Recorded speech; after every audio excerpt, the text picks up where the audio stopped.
What I wanted to do today, rather than go through the individual projects, because I've provided the books to you, is just go through the process that we have for the capital facilities planning, so you understand what we're trying to do and what we view as success factors, and also to get input on whether or not you want to change the direction that we're going, or you want to amend what we're doing. So tonight would be a really great night to talk about all of those things. So when we look at our capital, we're actually looking at spending for the future to keep our infrastructure up to date and going, and provide the services and other things that you feel are necessary, and provide a cushion for ongoing spending in the future. So tonight what I'd like to do is review the proposed capital facilities plan with you, as well as acknowledge that the plan is addressing all of your areas of concern, not only council, but also the UAC, within the limitations that we have on spending, because we obviously have limits every year. We can't get everything we want at one time. And allow you to make a more informed decision on whether or not this is going to fit what you want us to do. And also this year, we added a new segment, the fleet management section with the vehicles, so that you can see what our replacement schedules are on different kinds of vehicles and what we anticipate those costs being over the next 6 years.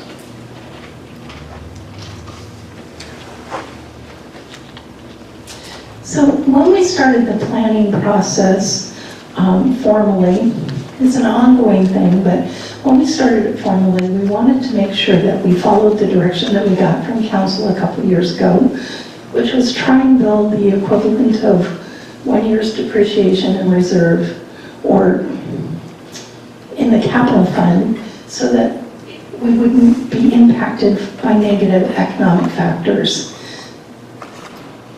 So that would allow for changes in the economy and also be ramped in so that we could build up to that level.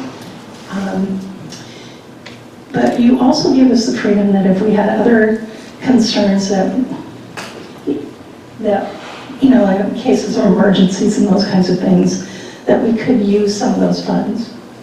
Because as you know, we've had a couple water main breaks, and we've had to use some of the things that we would have set aside for capital. And the amounts were the things that we agreed in the 2013-14 COSA that we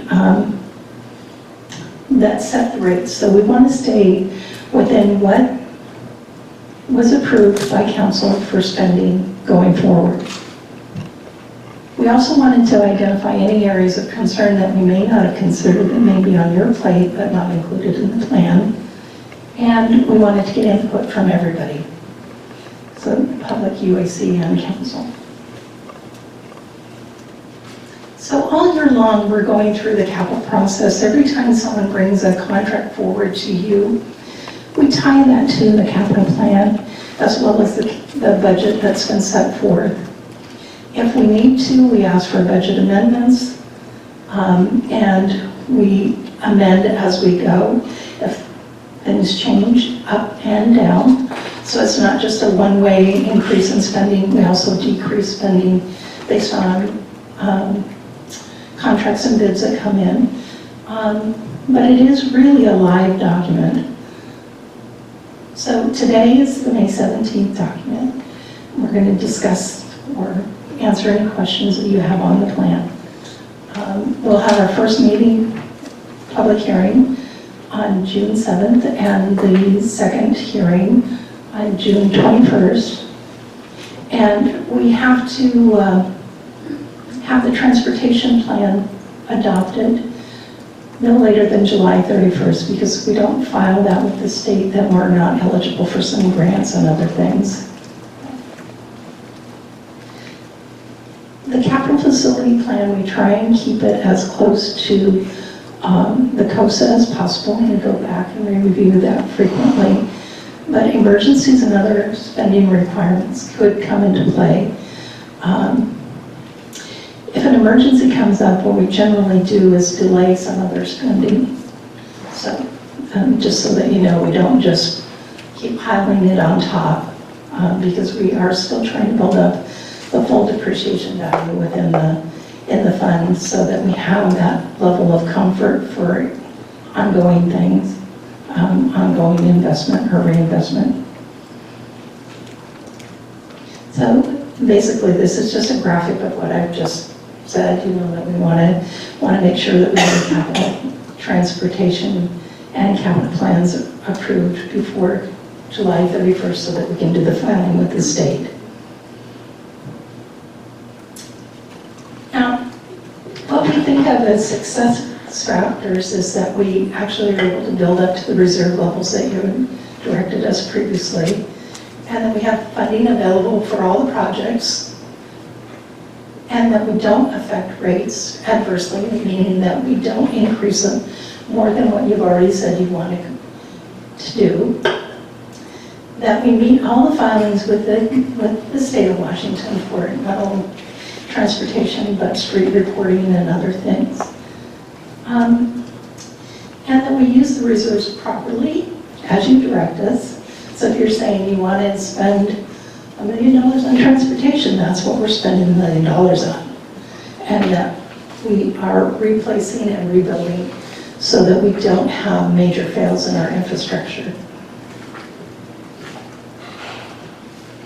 So we have a number of major projects, and I don't know if you want me to read this slide, or if you want, I can just highlight some of the major things, but there's going to be some major improvements at the wastewater treatment plant for biosolid dewatering, which will eventually save us processing and electrical costs.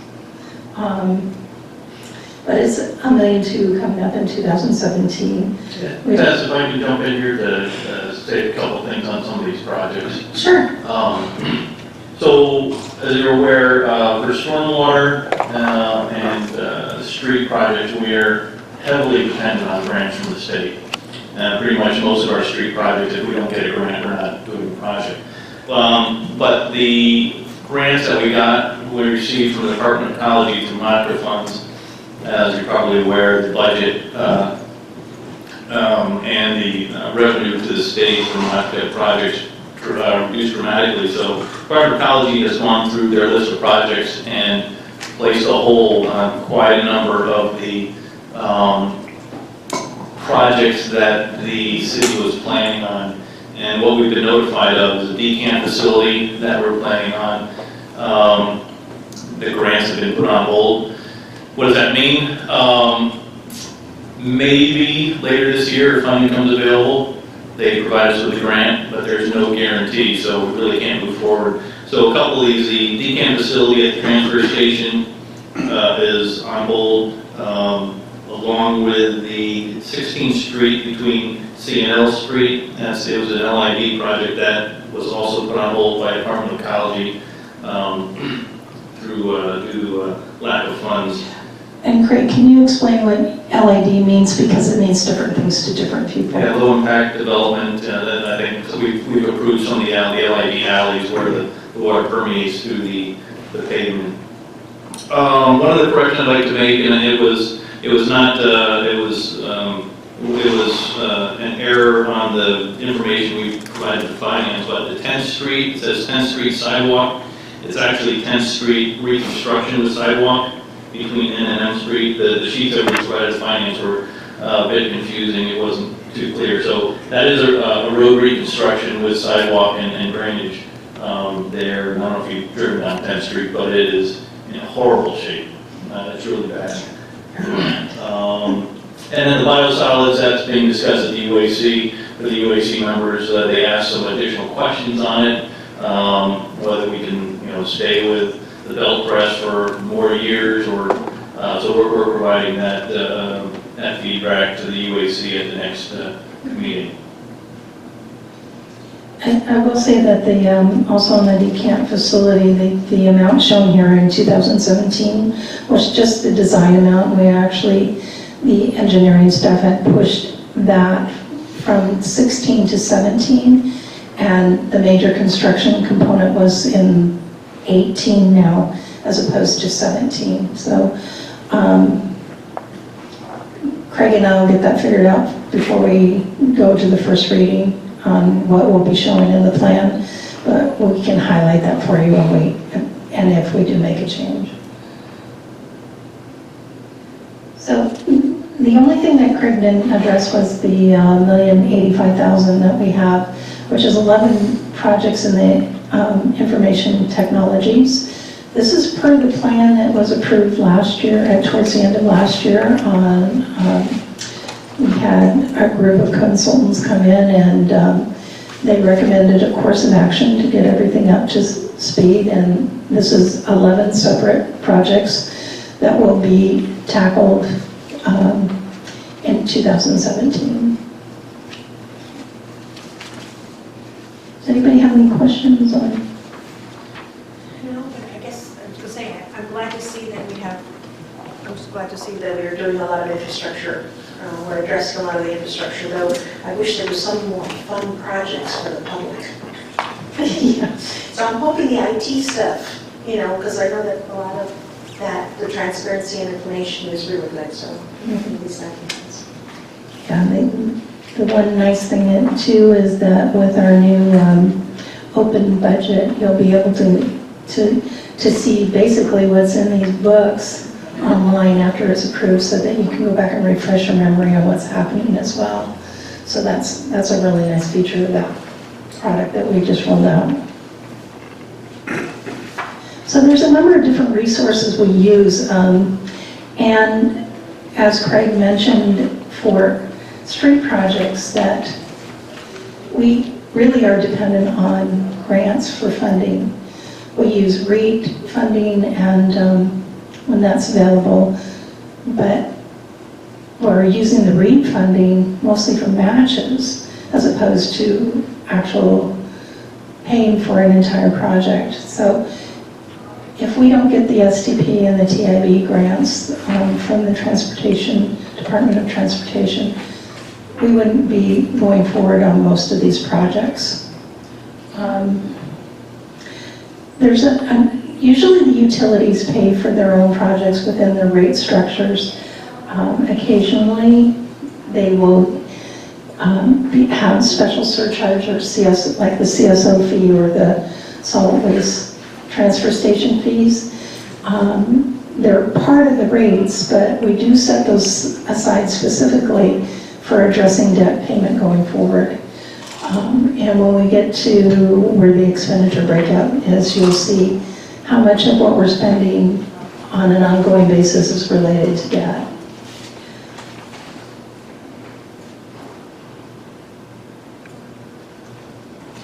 So this is just a graphic that shows you how much we're going to be spending each year. You can see the spike up in here. That's a transportation.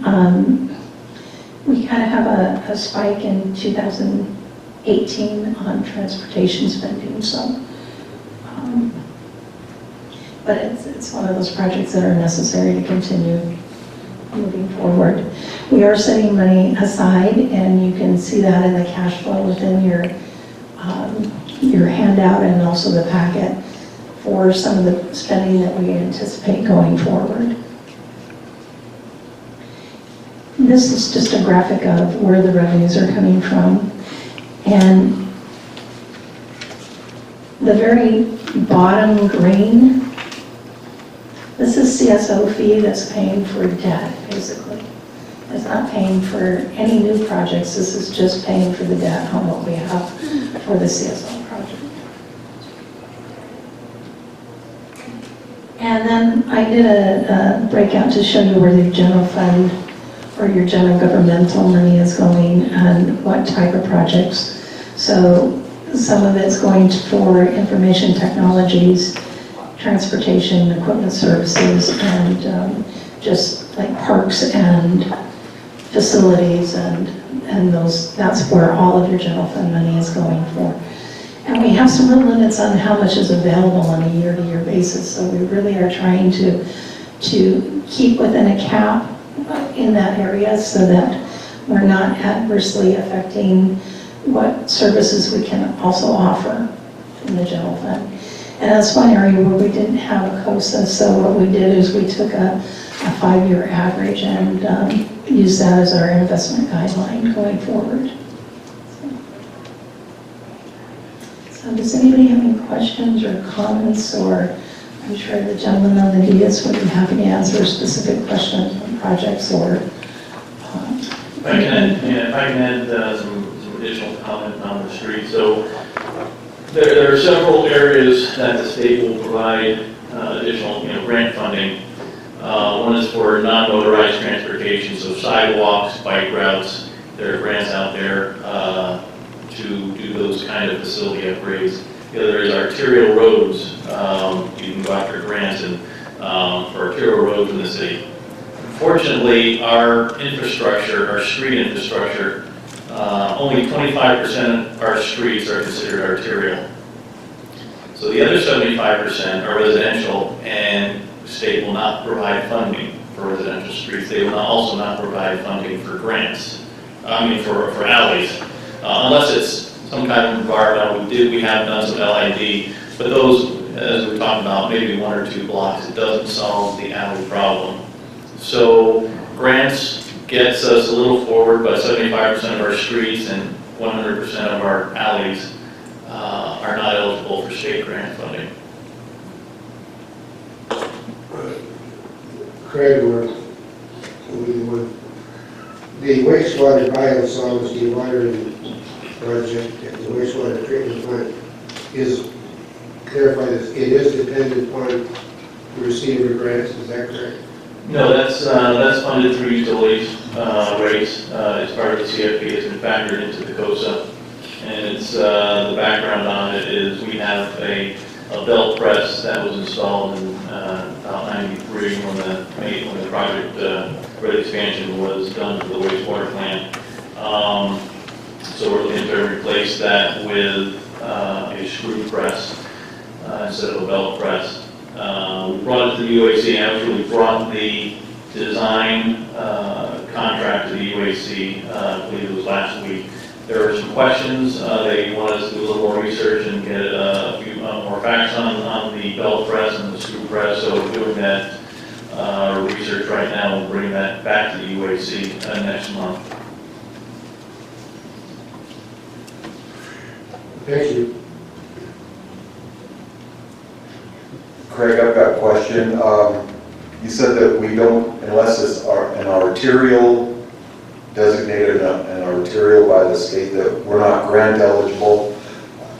How, and I see on our, I think I'm understanding on our major projects for 2017, we have planned a 10th Street sidewalk between N and M Streets for $700,000. Is that up there by Stevens Middle School? Yeah, let me correct that. That's it should be 10th Street reconstruction with sidewalks. It is it is a feeder route to Stevens Middle School. It's heavily damaged, and there is a follow-on project for just sidewalks, because we really need to improve the sidewalks in that area for Stevens School. We're looking at sidewalks feeding to all the schools. So that one, that 700,000 is a road reconstruction plus sidewalks, and then there's another project in there that should be just sidewalks, and we'll clarify the verbiage. Will that still, does that meet the state requirement for an arterial, or because it's by a school? We have, and what I could do is send you a map of Port Angeles, which shows all the arterials that we have, so you'll have a good understanding. We identify them, the city does in advance, and I think they're identified in our ordinance, but I will send you a map. I'll send you a map with all the arterials outlined. Yeah, it's come to my attention that the kids, when they get out of Stevens, some of them are walking in the street to get home, and actually to school as well. So I'd encourage us to do what we can to get these kids out of the street. Yeah, and then as I said, even if it's not an arterial, if it is a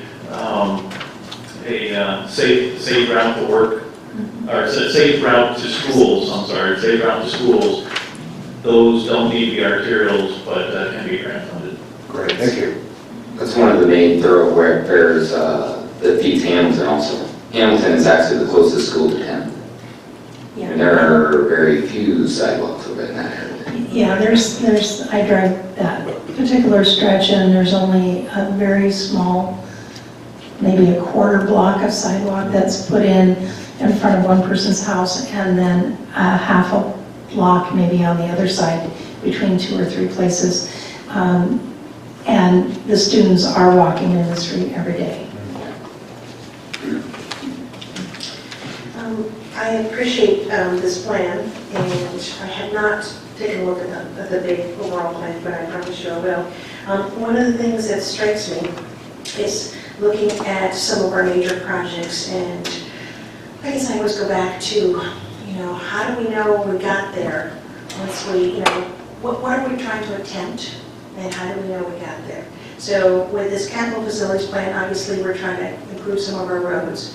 Do we have measurables in place to say now we've improved 60% of our roads or 70%? Or, where are the measurables that can show the community, hey, look, your taxes are at work. We're doing a good job. We're really trying to get things done. So I would appreciate if we can get some of these measurables in place. And I'm sure you probably have the data, just like maybe on the web. I would love to have like a dashboard that says, 60% of Port Angeles roads are grade A, I think one of the things the city has done really, really well in the last decade is getting the funding for our bridges. I mean, that was a huge accomplishment for the city to get the 8th Street Bridge, Orison Bridge, completely replaced and up to new earthquake standards. Really the last bridge that we're working on is now the one on Rain Drive by the pond. Critical bridge that we're working on design right now, and construction funding is part of the CFP. Yeah. See, I would love to see, like I said, that would be bridges, A+, or whatever kind of standard, so that people can see where we're at and where we're going. The other thing that I had quite a long conversation about in the past was the climate change. And I know that now you've got a vehicle replacement and schedule. And amazing how many cities are really moving into, okay, we know the fossil fuels are not what we need to do. How do we move into the renewables? And we had a great conversation this morning, or I guess it was the talk by Senator Hargrove, as to climate change and getting wood and using wood in construction and being able to reduce our carbon footprint. So I would love, for us to kind of, in anything we do, live those values, use our local woods, use our local, stuff if we can. But anyway, but I guess what I'm missing from here, and I know we will get to it one of these days, is our overall plan to know that we're getting to where we said we were going to go. So, but thank you, I appreciate it. Some of it may be addressed in the book itself, so like with the vehicles, using alternative fuels, and we have direction from the state that they want us to use different kinds of diesel and those kinds of things. Those may be called out in the plan where you don't see them in the summary information. Also, there's a list of completed projects so you can see what we've actually done, because we had $32 million worth of capital projects capitalized last year, and phase 1 of the CSO being one of the major accomplishments. And I would love to sit down with you and see if there's a way that we can incorporate some of this, because the Capital Facilities Plan is directed by the Government Finance Officers Association, and there are certain things that they demand are included in it, and it doesn't have that kind of results section you're talking about, but it's not something that we would not want to put in. It's just the first time I've heard that comment. So. Mayor, members of council, if I could add a few things in here. While the city has taken significant steps over the last couple of years of starting to get toward depreciation funding, The unfortunate factor is that the number that we use for depreciation is when that project was originally built, which could be 25, 30, 40, 50 years ago, which it may have cost $500,000 40 years ago, and today it might cost $2 million. So using depreciation with a lifespan of, say, 30 or 40 years means that we're still significantly behind in funding of infrastructure replacement.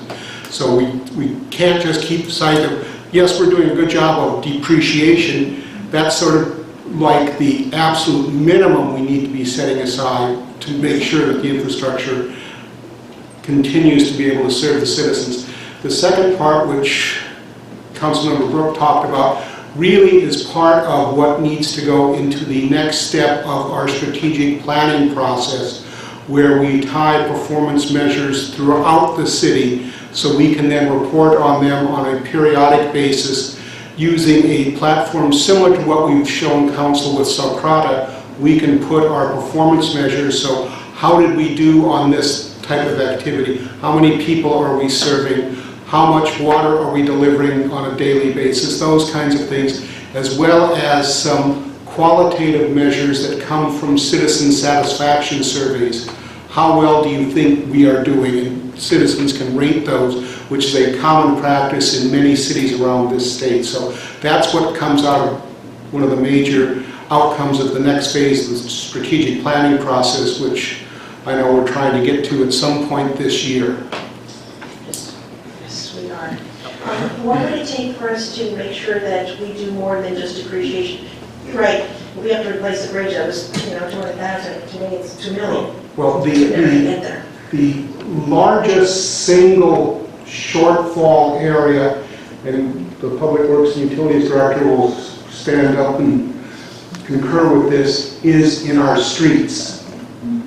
And the difficulty we've got is we don't have identifiable resources to fund street renovation other than now currently out of the general fund. At some point, we are going to have council consider a transportation benefit district, much like SWIM has and many other cities have, to get additional funding that is dedicated solely to street renovation and repair. So we've got the other utility-related ones are doing fairly well, and we've got some ability in utility-related ones with rates and some minor increments in rates, but we're monitoring that very closely going forward. So because we're mindful that council has said rates are a significant concern for the citizens of this city, so just raising rates is not the answer to how we get additional revenues. So, but the big concern for infrastructure for the city, I believe, is streets, and I'll let Craig add some comments there. And the only way that we can identify current additional new revenues would be through a transportation benefit district, whether funded by a car tab or funded by sales tax, such as SWIM has. The car tab, council can approve the car tab without going to voter approval. If we want sales tax, that has to be voter approved. The advantage of sales tax, it does derive some revenue from the visitors to the city, so therefore we get folks from outside. That's how SWIM is able to have such a good thing, because the big box stores that sell to far more people than live inside SWIM, those folks are contributing significantly to SWIM and their street improvements. Right, now I thought we did have this conversation and they were going to bring this stuff back, because we really were interested in getting this transportation district going. And if we were to have a vote on this for the public to do the sales tax, do we need to get it into this next November? Well, sales tax votes have to be scheduled and filed with the county auditor, just like any other ballot proposition. So there's a timeline, and they have to be filed 45 days prior to the election. So can we make sure that we... If it's a sales tax issue, the state limits to 3 times a year when sales taxes can be changed. Each quarter, except for the start of the fourth quarter, there is no sales tax adjustment at the end of October. So you have another little Right, you know, this. glitch there.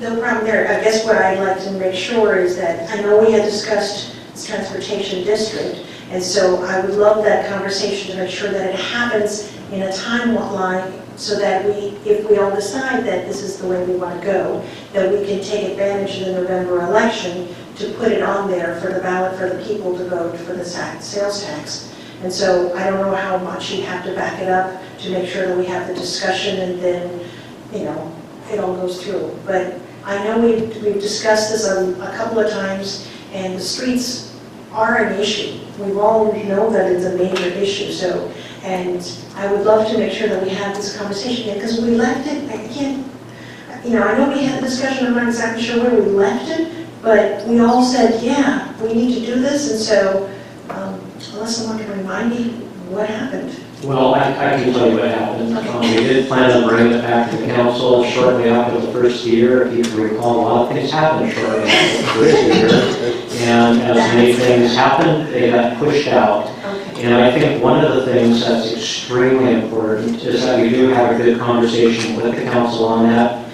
But we also, if we decide to move forward, we make sure we have enough time to really educate the public, because they're the ones that are going to make the decision. And it's really important that they make an informed decision. You understand both sides of the issue. So I think we need to have that discussion. And I know as we move forward with the budget, we cannot avoid that discussion as we talk about budget. So we will be bringing that forward again. But just to explain the delay, I think we know that everybody got really busy. A lot of things were on all of our plates.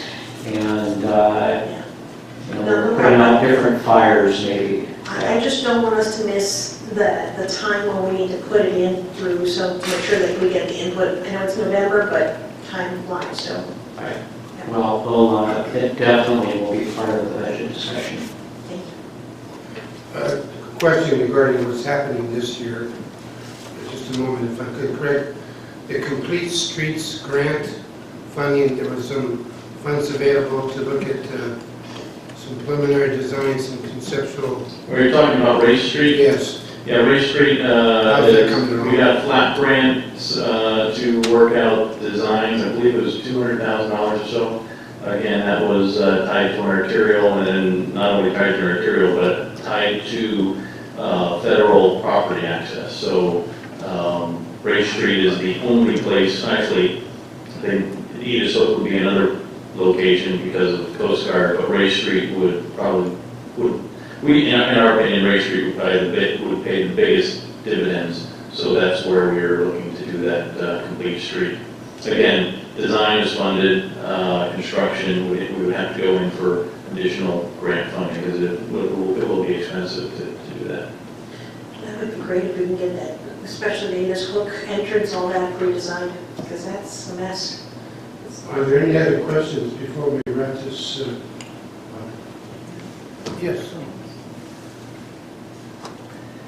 I did notice an item in that had a project status of parking lot, and that kind of sounds obvious, but I wanted to verify what parking lot is as a definition for project status. The parking lot means that no funding's been identified yet, and that is something on our list of things that we have to do in the future, but it is, if it says parking lot, we're still trying to identify if we're going to get the funding from rates, or if we're going to get a grant, or how we're going to pay for it. So if there's no funding identified, it will not be included in the spendable amount that you're seeing. It will be in the parking lot. This is what I would call one of the positive changes that we had started a couple of years ago. Some of the primary changes were that the funding for the capital projects were tied to the existing rates in the COSA, the rates, like Tess said, that the council had already approved, so there's no additional rate impact from what you're approving as far as projects. With the general fund, it's based on a 5-year average, so we have a limit. We live within our means, basically. But the other one is the parking lot. In the past, we used to have all these projects that were identified during the years, but we had no funding that we could reasonably anticipate for those projects. And it was really, in my mind, was misleading to all of us because we had them out during those years, but there was no funding anticipated. So now what we do is we put them in the parking lot, those projects that are important to the community, important to the council, also that we put in there because if it's in the CFP, we can acquire potentially grants. If we do acquire a grant, then we can take it out of the parking lot, have a discussion with council. But again, it's those projects that are deemed important or that we need in there because we're going to go after some grants, but we don't identify them during the year unless we can reasonably anticipate revenue or funding, I should say. With that being said, it does say it's to be completed in conjunction with the plant dewatering system, and I wanted to, probably going back to the UAC, I'd like some more information on how it relates to the dewatering system project that's listed. So this project in particular, which project in particular? This is WW0608. It's the waste activated sludge thickening wastewater treatment plant.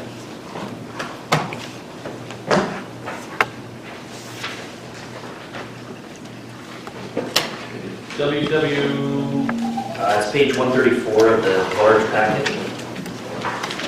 Binder.